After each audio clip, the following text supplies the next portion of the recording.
semua, balik lagi di Mi Februari Podcast. Nama aku Akila dan gimana kabar kalian semua para pendengar setia Mi Februari Podcast? Apakah kalian baik-baik aja? Apakah kalian tidak baik-baik aja? It's okay ya untuk tidak baik-baik aja. Setiap orang ngalamin hal kayak gitu, iya kan? Yang penting kita masih punya rasa semangat aja untuk bisa mencapai apa yang kita cita-citakan, iya kan? Nah, teman-teman, kali ini aku mau bahas tentang sejarah singkat Candi Borobudur. Dan sebelum aku menceritakan tentang sejarahnya, kita harus tahu dong letak geografis Candi Borobudur itu ada di mana gitu. Biar yang tadinya nggak tahu bisa jadi tahu, dan setelah pandemi ini selesai, mereka jadi main ke sana dan bisa cari tahu lebih tentang sejarah Candi Borobudur itu sendiri. Oke, Candi Borobudur adalah candi Buddha yang terletak di Borobudur, Magelang, Jawa Tengah. Megahnya Candi Borobudur tak lepas dari kehebatan Indonesia di masa lampau. Seperti ucapan Bung Karno, agar kita mempelajari api sejarah kita, yang sepatutnya kita tahu bagaimana Candi Borobudur tersebut megah berdiri hingga saat ini. Nah, berikut ini merupakan sejarah singkat Candi Borobudur yang megah tersebut. Kita mulai. Menurut catatan sejarah, Candi Borobudur diperkirakan mulai dibangun pada abad ke-9, yang mana saat itu wilayah Magelang dikuasai oleh dinasti Syailendra yang dipimpin oleh Raja Samaratungga. Raja bertitah untuk membangun sebuah pembangunan candi yang kala itu dipimpin oleh seorang arsitek bernama Gunadarma. Tanpa bantuan kecanggihan teknologi masa kini, Gunadarma menggambar Candi Borobudur yang luasnya mencapai ratusan meter persegi itu. Dari pembangunan tersebut, Borobudur dapat diselesaikan dalam waktu 50 sampai 70 tahun kemudian, yang mana konon Gunadarma sendiri tidak melihat hasil akhirnya. Nama Borobudur sendiri berarti Vihara Buddha Ur. Ini tulisannya UHR, koma atas ya, tanda petik atas satu gitu. Jadi kalau seandainya aku salah menyebutkan, kalian bisa menjelaskan di kolom komentar gitu. Kita lanjut ya. Yang berasal dari bahasa Sanskerta dan berarti biara Buddha di bukit. Memang saat itu, Borobudur terletak di sebuah bukit. Itulah sejarah singkat Candi Borobudur sebelum pembangunannya. Namun, setelahnya, Borobudur juga menjadi saksi bagi sejarah Indonesia yang lainnya. Karena pada masa itu, agama Buddha menjadi mayoritas agama di tanah Jawa. Maka, Candi Borobudur pun tak lepas dari kegiatan keagamaan. Candi Borobudur menjadi pusat kekuatan keagamaan terbesar baik di tanah air maupun dari berbagai kerajaan di sekitar Nusantara. Namun, lambat laun, perkembangan Islam masuk ke Nusantara. Masuknya pengaruh Islam ke Indonesia pada abad ke-15 membuat Candi Borobudur mulai ditinggalkan oleh masyarakat yang berpindah ke agama Islam. Sempat ada beberapa waktu Borobudur terlupakan serta beberapa kali Borobudur semakin terlupakan saat terjadi letusan Gunung Merapi yang mengakibatkannya terkubur abu vulkanik. Dalam sejarah singkat Candi Borobudur di masa kolonialisme Belanda, yakni tepatnya pada tahun 1814, Sir Thomas Stamford Raffles berhasil mengungkapkan keberadaan Candi Borobudur.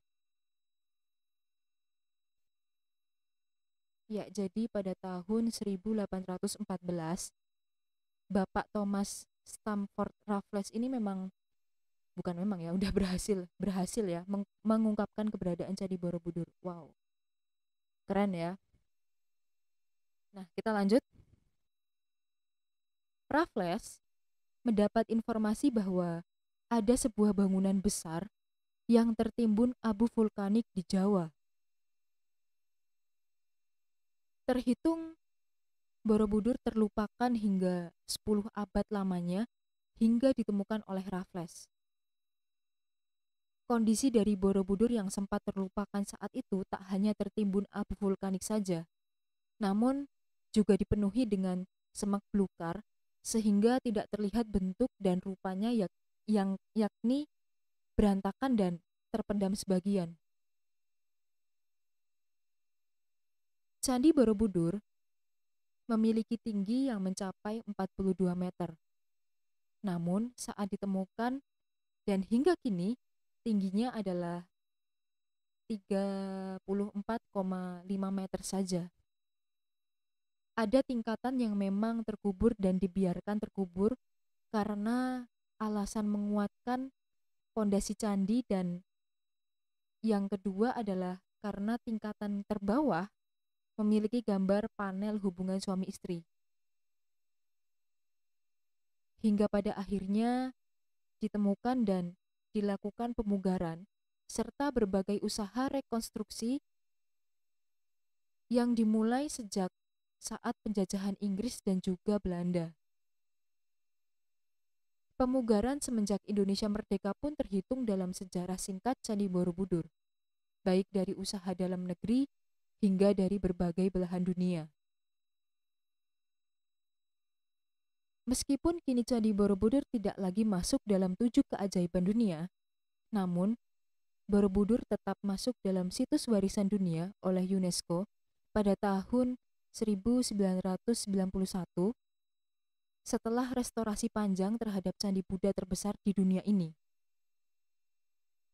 Borobudur juga masuk dalam daftar memori dunia, diusulkan bersama cerita Panji, gerakan non-blok, dan tsunami Aceh. Oke. Sedangkan 4 dokumen yang telah masuk dalam daftar memori dunia milik UNESCO dari Indonesia adalah: yang pertama ada La Galigo dari Sulawesi, ada Negara Kertagama, ada juga Babat Diponegoro, serta Konferensi Asia Afrika. Ini menunjukkan betapa kayanya sejarah dan budaya Indonesia pada dunia. Oke, sedikit info. Apa sih itu La Galigo dari Sulawesi?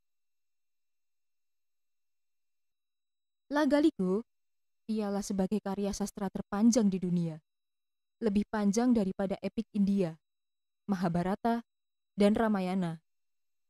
Juga nisbi lebih panjang dari epik Yunani, Homerus. Sayangnya, popularitas La Galigo di tanah air masih kurang dibandingkan epik India.